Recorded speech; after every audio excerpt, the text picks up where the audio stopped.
after this win, the one thought that comes to mind very clearly is that there are at least three players available for each slot in the Indian team. That is the kind of depth we are looking at. Like, for instance, there's a wicket-keeper batsman right now who's a toast of the cricketing world. And then again, there are two warming the bench whose potential is nowhere in doubt. So this is the healthiest problem of plenty that the Indian cricket has ever faced. Your thoughts on this?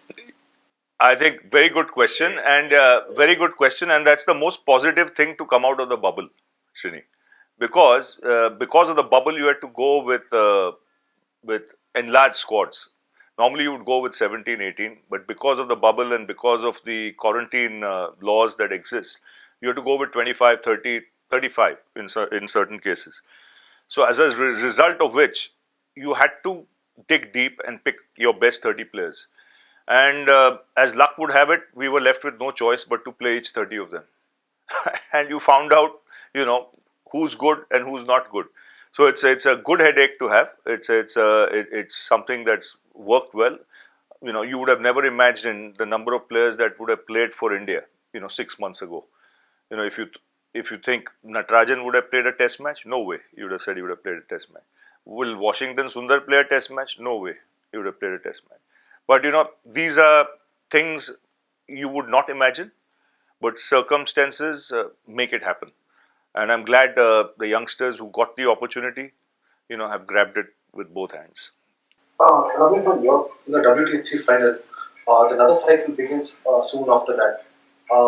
From the experience of playing in the first cycle of WTC, what are the changes that you would love to see, or that you think the WTC has made it relevant as well in terms of test match, because there is a difference in the number of matches each team plays. What do you like to see in the WTC second cycle? I'm not even worried about the second cycle. I'm thinking of the first cycle. Yes, if you ask me the problems in the first cycle, please don't shift the goalposts midstream. Okay, I'm sitting at home in COVID, right, in the month of November or October. You have got more points than any other team in the world, 360 at that time. Suddenly, a week later, without playing cricket, there's some rule that comes that they're going to go on percentage system, where you go from number 1 to number 3 in a week. Fine, that's because of countries not wanting to travel to countries that are in the red zone or whatever. All acceptable, fine. Now, I want to understand the logic behind this, because what is the way forward for me?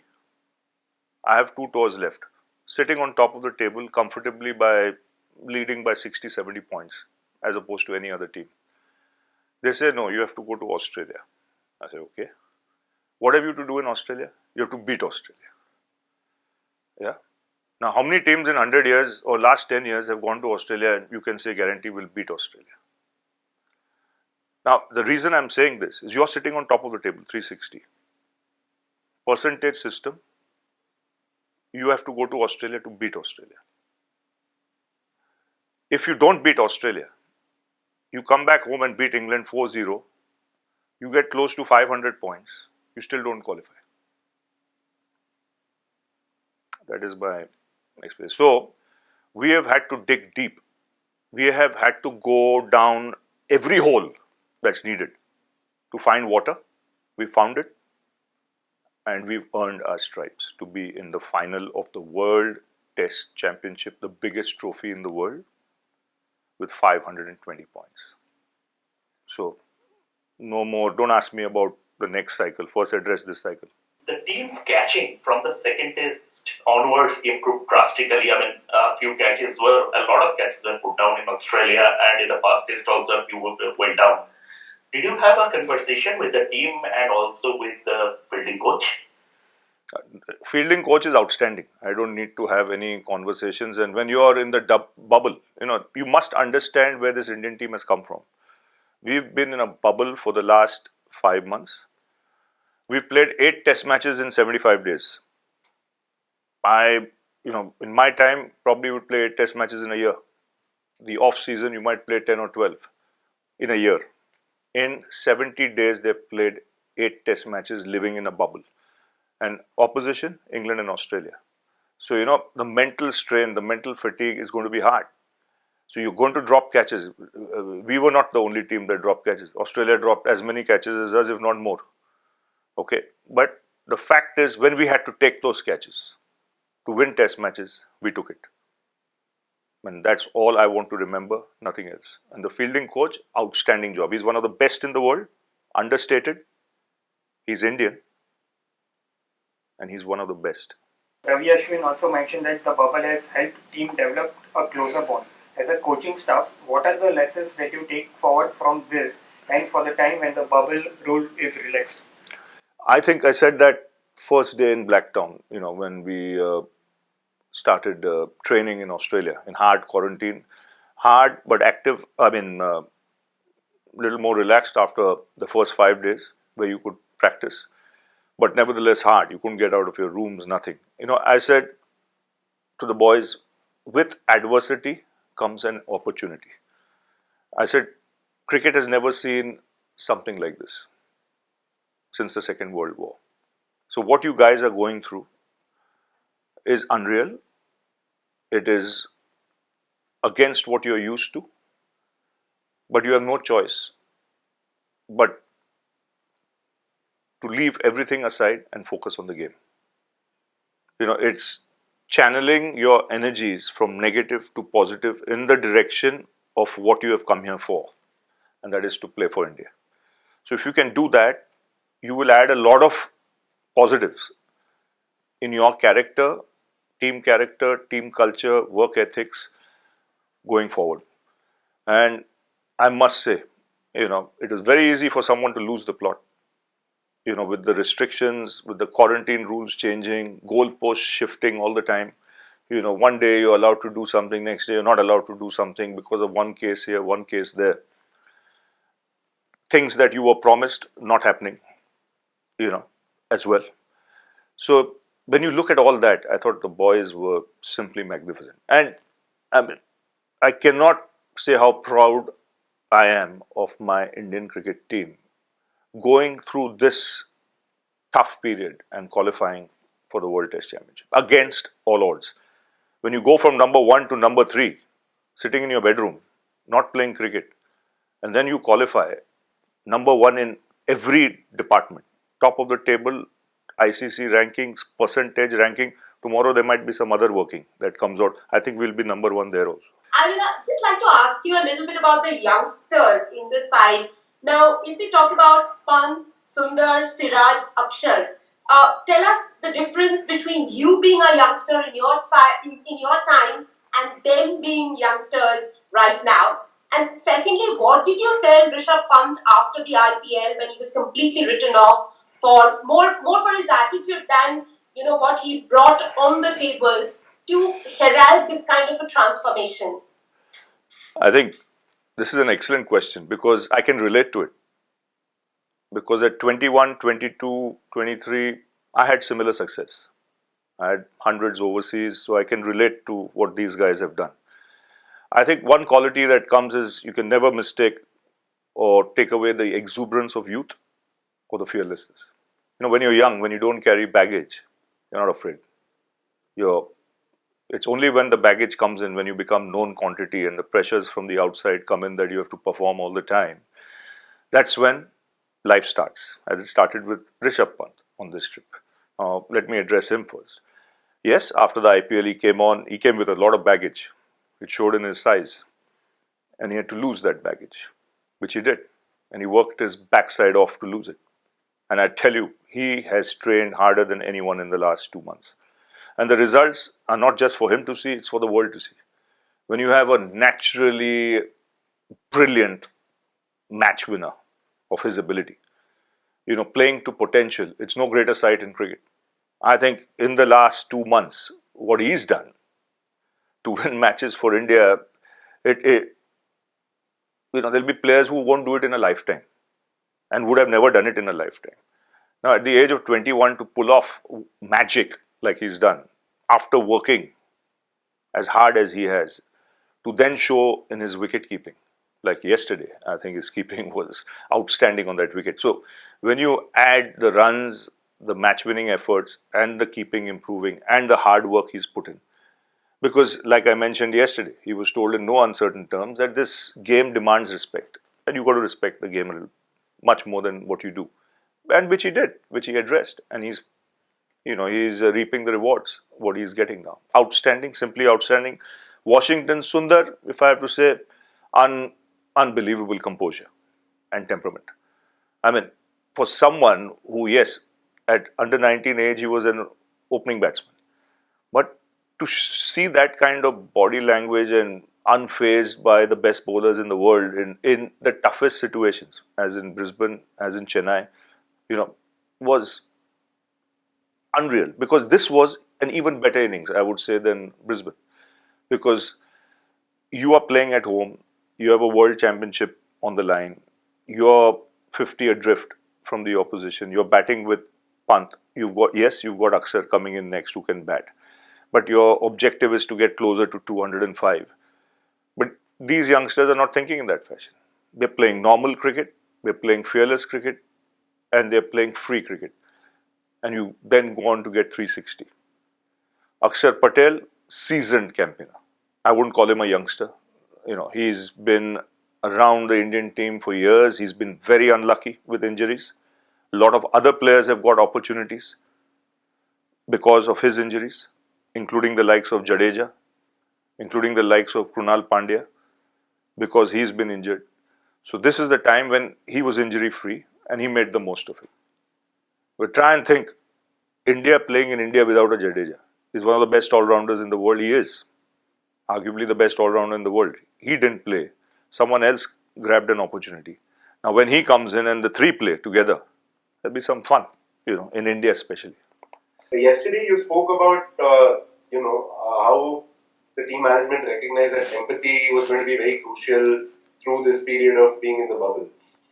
Can you give us an example of what this translated to in, how your day-to-day workings with the players, etc.? You had to be patient more than anything else. See, we started Australia with 2 losses, right, in the one-day game.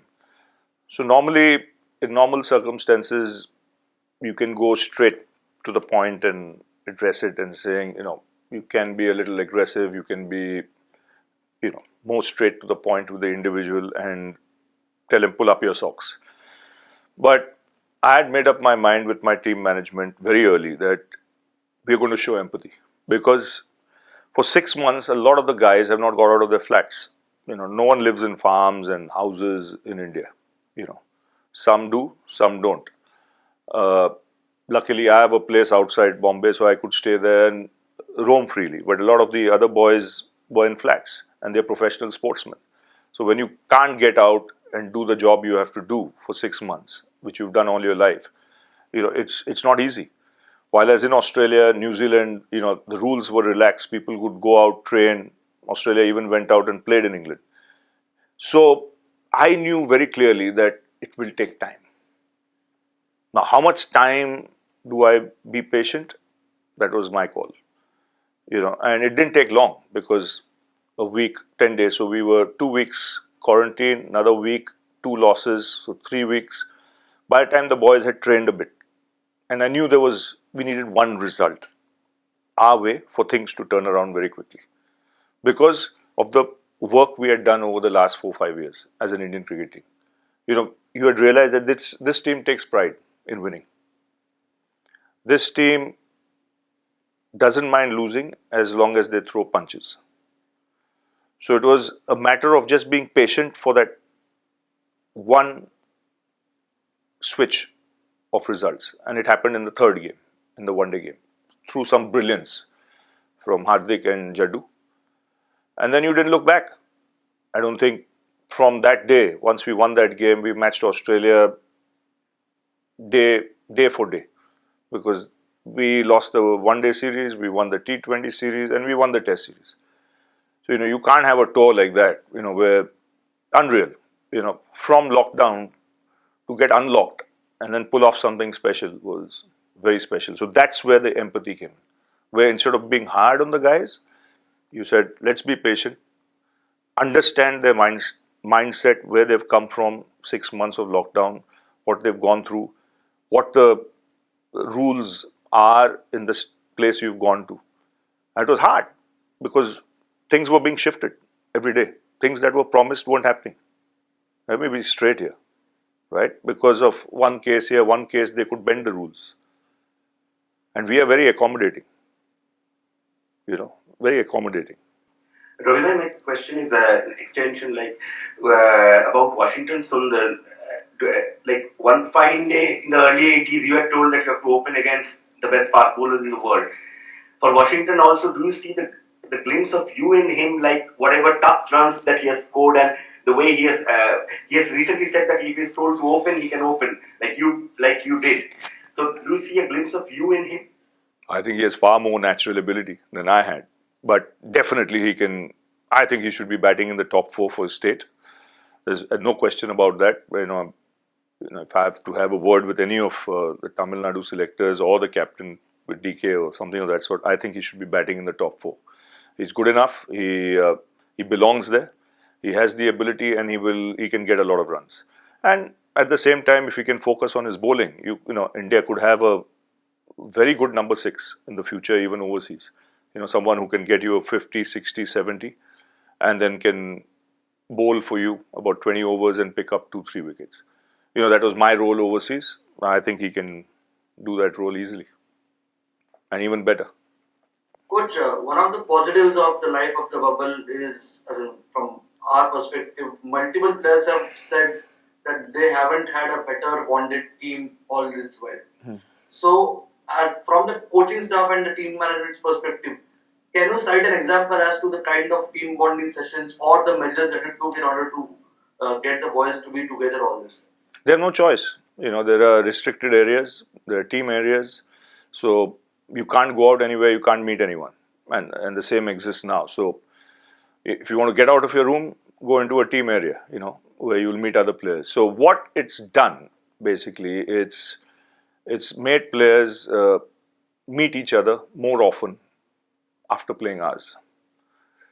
And when you meet more often, somewhere down the line, there will be conversations regarding the game, which used to happen in our time. When you finish the game, you'd still be sitting in the dressing room a good hour after the game, talking cricket. So I think the best thing that's happened is talking cricket amongst, the team members. And they had no choice. So they were forced to do it, and that's been a big help. So they've got to understand each other better. They've got to understand each other's background, mental state, where they come from, where they are in life, settled, unsettled, what. It allowed them to open themselves to their colleagues a lot more, discuss personal issues, more freely, win more trust from the team members. A lot of positives, like you mentioned, came out, and because of this bubble. Ravi, this is a question about you. There are lots of this alcohol memes and stuff that goes on about you. Recently, you responded to one, calling it banter. But more than fun, especially in the last 2 years, it was associated with lots of vitriolic criticism. Especially after England 2018, where we lost some chances, South Africa stood as well. So probably now it's fun and the tide is turning towards you. How do you honestly feel, I don't have to say honest, you will say, but how do you honestly feel about all this criticism and now at this stage in your career as a coach, a respect coming through, how do you honestly assess this thing? And one lighter moment, one funniest incident from Australian off the field from Australia and in this home series? I would say, see, it's banter. It's banter all the way. I mean, they do it to have fun, right? Okay, at my expense, I'll take a laugh here. Have a drink on my name. क्या फर्क पड़ता है? मैं नींबू पानी पीऊँगा या I'll have milk and honey. ठीक है, but you enjoy a drink यार. तू enjoy करो यार. At my expense ना. You bring. I mean, when you post those kind of things, कितना जन हंसते हैं यार. कितना जन खुश होते हैं. कितना जन बोलते हैं देखो रवि के बारे में क्या आ गया. Enjoy करो ना यार. हमको क्या फर्क पड़ता है? As long as the team does well, I'm happy. Now I've got associated criticism of you as a coach around 2018 again. नहीं हो रहा है. अरे क्या क्रिटिसिज्म क्या बात है यार. इतना क्रिकेट होता है श्रीराम. तू कितना क्रिकेट देखा है? हाँ, टोपी कितना जल्दी घूमते हैं यार आजकल. तू यू नो यार more than anything else. It all revolves around performances. अच्छा करो, you will get the accolades. If you don't perform, लात मिलेगा, अच्छा थप्पड़ भी मिलेगा. तो फिर शांति रहो, ओम शांति ओम, काम करो. फाइनल वन नाउ, सुरेंद्र ले ले. रवि, जब आपको कोच की हैसियत से बुलाया था बीसीसीआई ने, तब ये रोल लेते हुए कितना आसान लगा था, कितना डिफिकल्ट निकला, कैसे आपने ये जर्नी देखी है, और इसमें मैन मैनेजमेंट कितना है और टेक्निकल कितना है, जरा प्यार से बताओगे? यार सुनंदन, मैं कभी एक्सपेक्ट नहीं किया था. जब मुझे ये काम दिया गया, मुझे पता नहीं था ये इसमें एंटेल क्या होता है. लेकिन करने के बाद इतना, जितना मैंने ये 6 साल में सीखा, वो पहले 35 साल में नहीं सीखा गेम में. मतलब आप बता रहे हैं मैन मैनेजमेंट सबसे इंपॉर्टेंट है. लेकिन उसके बाद उससे ऊपर जो इंपॉर्टेंट चीज है, टू अंडरस्टैंड ह्यूमन बिहेवियर. एक एक बंदे का क्या इंस्टिंक्ट्स है, क्या बिहेवियर है, क्या माइंडसेट है, वो समझने में सबसे इंपॉर्टेंट चीज है. Means how someone reacts to failure, how someone reacts to success, किससे कब बात करना है, किससे कब बात नहीं करना है. टेक्निकल बहुत कम है, क्योंकि ये एक बड़ा ग्रुप है. So to understand mindset and make it work as a cohesive unit, you need to be on top of the, on top of the ball in understanding mindsets, so that they can all collectively work, channelize their energies together in one direction. Not easy, क्योंकि हमारे country में लोग आते हैं अलग अलग state से, अलग अलग बैकग्राउंड से, अलग अलग लैंग्वेजेस बात करते हैं.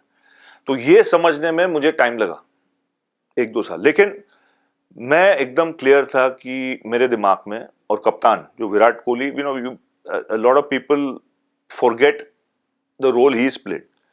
क्योंकि अगर मेरा माइंडसेट और उसका माइंडसेट मिलता नहीं था तो कुछ नहीं होना था.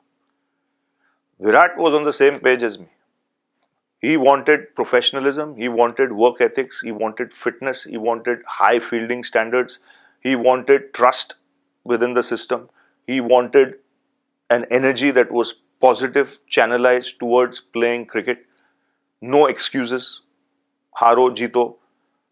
Take ownership if you messed up.